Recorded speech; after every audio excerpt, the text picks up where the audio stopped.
The aroma of roasted turkey filled my small suburban house as I wiped my hands on a dish towel, glancing at the clock. Almost 5 p.m. My family would be here any minute. Thanksgiving had always been my favorite holiday food. Laughter, and the rare chance to see my brother Luke, who had moved across the country. But this year, something felt off. I shrugged off the unease and went to check the front door. The autumn wind rattled the windows, carrying the faint scent of wet leaves. The driveway was empty, except for my car. I was the first to arrive. Probably running late, I muttered to myself. Inside, everything looked normal. The table was set with polished silverware, candied yams glistening under the chandelier, and the pumpkin pie waiting patiently on the counter. I decided to double-check the oven. That's when I noticed the back door. It wasn't fully closed. A shiver ran down my spine. I live alone on weekdays, and I'm meticulous about locking up. Slowly, I pushed the door open. Nothing unusual. Just the backyard, drenched in amber sunset light. I laughed nervously. Just my imagination, I said, but the nagging feeling didn't go away. Minutes later, the doorbell rang. Relief washed over me. Luke and my parents were finally here. I opened the door to a familiar sight. My mom's warm smile, my dad's teasing grin, and Luke's goofy wave. They stepped inside, carrying pies, side dishes, and laughter. The tension I'd felt melted, replaced by chatter and the clinking of glasses. Dinner was in full swing when the lights flickered. I frowned. Probably a surge, I said, trying to brush it off. But moments later, the lights went out completely, plunging the room into darkness. My mom groaned, reaching for her phone for light. "Don't worry, I've got candles," Luke said. He disappeared into the kitchen and returned with a dozen tiny flames dancing across the table. Shadows stretched across the walls, turning the familiar living room into a place of shifting shapes. That's when I heard it, a faint scratching sound, coming from the hallway that led to the basement. Everyone froze. "What was that?" I whispered. "Probably just the house settling," my dad said, though his voice wavered. "No," Luke said, squinting toward the darkness. "That sounded like someone's down there." My stomach dropped. The basement door was closed, locked from the inside last night. I never leave it open. "Maybe an animal?" I suggested, though I didn't believe it myself. Luke picked up a flashlight and started toward the basement. "I'll check it out. Stay here," he said. My mom grabbed my arm. "Luke, don't. Just call the police or something." But Luke had already opened the door. The beam of the flashlight cut through the darkness, revealing the familiar concrete steps. Everything looked normal until a shadow flickered at the bottom. "Hello?" Luke called. No answer. The scratching continued, louder now, like claws dragging across the floor. I couldn't take it anymore. "Luke, come back." Suddenly, a figure bolted up the stairs. My heart skipped a beat. It was wearing a dark hoodie, face obscured. It lunged toward the table, knocking over the turkey platter. Chaos erupted. Plates shattered, food flew everywhere, and my dad grabbed a chair to defend us. "Get out!" I shouted, grabbing a kitchen knife. The figure hesitated for a moment, then ran toward the front door. Luke, always the fastest, tackled him near the threshold. They struggled, and the hood fell back, revealing a face I didn't recognize, dirty, bruised, wild-eyed. The intruder's breathing was ragged. "Please. I'm sorry, I didn't mean to." My mom backed away, eyes wide. "Call the police!" she screamed. I dialed 911 as Luke restrained the man. Within minutes, the sound of sirens filled the street. Officers arrived, cuffed the man, and led him outside. Later, we learned he had been hiding in the neighbor's abandoned house for days, hungry, desperate, and disoriented. He had planned to steal food, not harm anyone. After the police left, we sat back down, shaken but unharmed. My dad poured everyone a drink, trying to lighten the mood. "Well, that's one Thanksgiving we won't forget," he said, forcing a laugh. Luke grinned. "Yeah, nothing like a little terror with your turkey." I looked around the table, seeing the relief and smiles returning. The storm of fear had passed, and we were still together. For the first time that day, I felt genuinely grateful, not just for the food or the company, but for the safety and warmth of my family. As the night went on, we repaired the mess, laughed at the chaos, and even managed to salvage most of the dinner. I realized that sometimes, horror isn't about monsters or ghosts. It's about the unexpected, the vulnerability, and the courage it takes to face it. That Thanksgiving, I learned that even in the face of fear, family, quick thinking, and a little bravery could turn terror into relief, and maybe even a story we'd laugh about for years to come.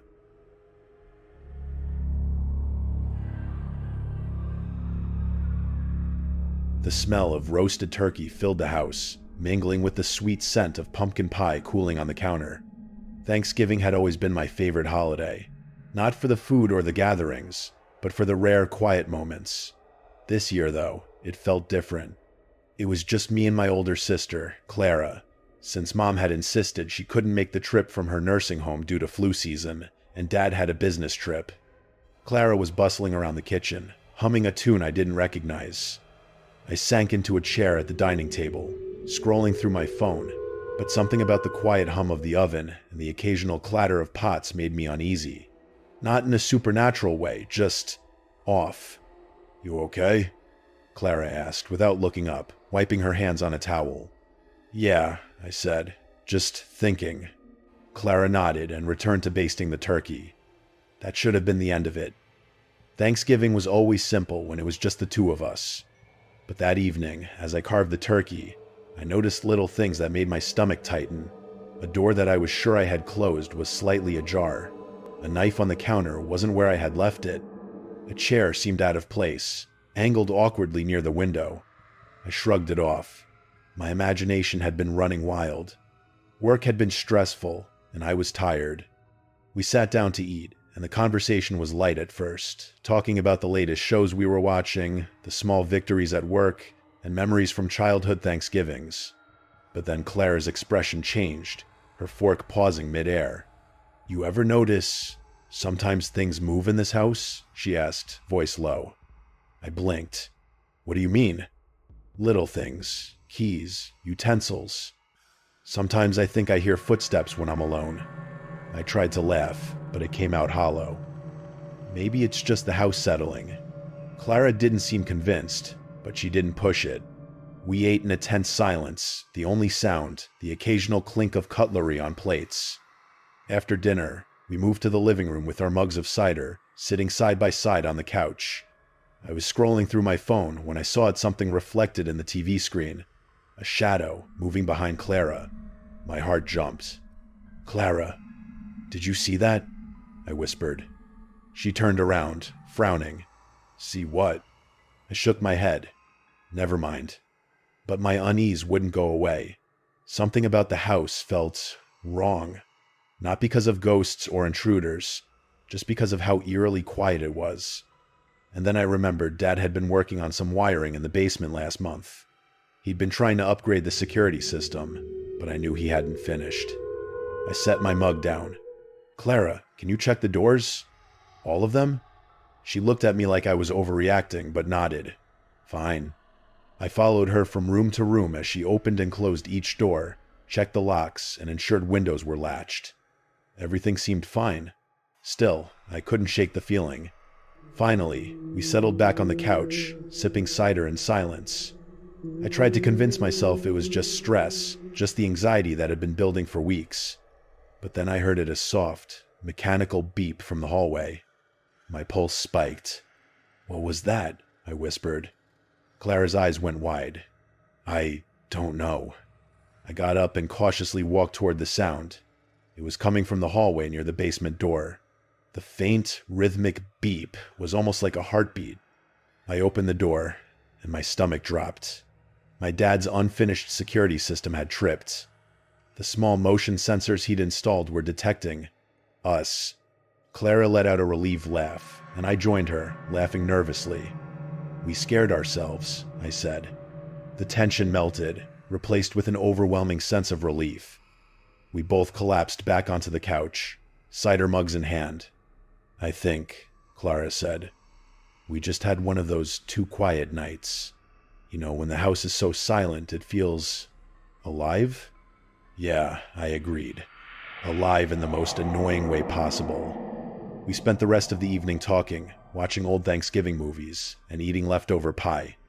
By the time I went to bed, I realized how lucky I was, not for the holiday itself, but for the simple truth that sometimes the scariest moments are just your imagination running wild. And that, with the people you care about, you can laugh them off. Thanksgiving ended that year, not with screams or terror, but with a quiet, comforting reminder. The only thing haunting us was our own mind.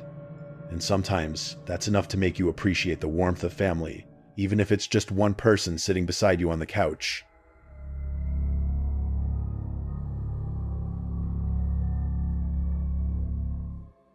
The turkey was almost done, and the aroma filled the small apartment, blending oddly with the scent of burnt popcorn from earlier. I had invited my friends over for Thanksgiving dinner, our tradition for the past 3 years, but this year, something felt off from the start. It began with a power flickering as I set the table. At first, I shrugged it off, old wiring, nothing unusual. But then, my phone buzzed with a message I hadn't expected. "Are you alone?" I frowned. Scrolling through my contacts, I realized it came from an unknown number. I blocked it, thinking it was just a prank. When my friends arrived, I didn't mention it, trying to focus on the laughter and clinking dishes. Dinner was chaotic, but fun. Plates piled high with mashed potatoes, stuffing, and roasted vegetables. But when I went to pour the wine, I noticed the fridge door slightly open again. I swore I had closed it. "Probably just me being clumsy," I muttered, closing it carefully this time. Later, while we were playing a board game, the lights flickered again, and the sound of something scraping against the kitchen counter made everyone pause. We laughed nervously, blaming the cat. But I knew we didn't have a cat. By dessert, my unease had grown. I decided to check the apartment, making sure all doors and windows were locked. Everything seemed fine, though I caught sight of a shadow in the hallway that didn't belong to anyone. My heart skipped, but when I blinked, it was gone. Trying to shake it off, I poured coffee for everyone. That's when I noticed the living room window slightly ajar. I hadn't left it open. Panic started to rise.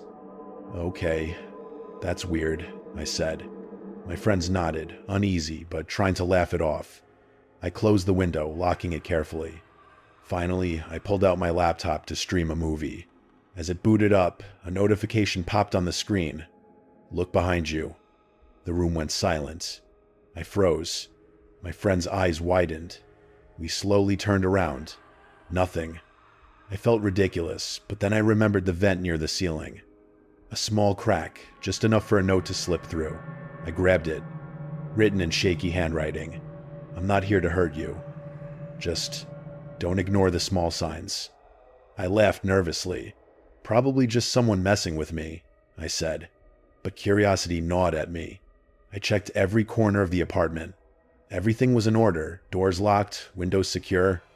The only unusual thing was the thermostat, which Dad had insisted I fix weeks ago. Someone had tampered with it, lowering the temperature slightly to make the apartment feel colder than it should. Later that night, after my friends had gone home, I sat on the couch trying to calm down.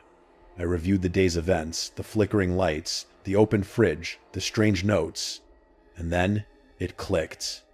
I remembered my neighbor, Mr. Harlan, the elderly man from across the hall. He had a habit of checking on things when he saw something odd. Over the years, he'd fixed loose wires, tightened doors, and even adjusted heating systems. Could he have been behind all this? I knocked on his door, and he opened, smiling sheepishly. "Ah, I was hoping you'd notice," he said. "Your wiring's old, and the locks weren't fully secure. I didn't want to startle anyone, just make sure nothing went wrong while you were busy with Thanksgiving." Relief washed over me.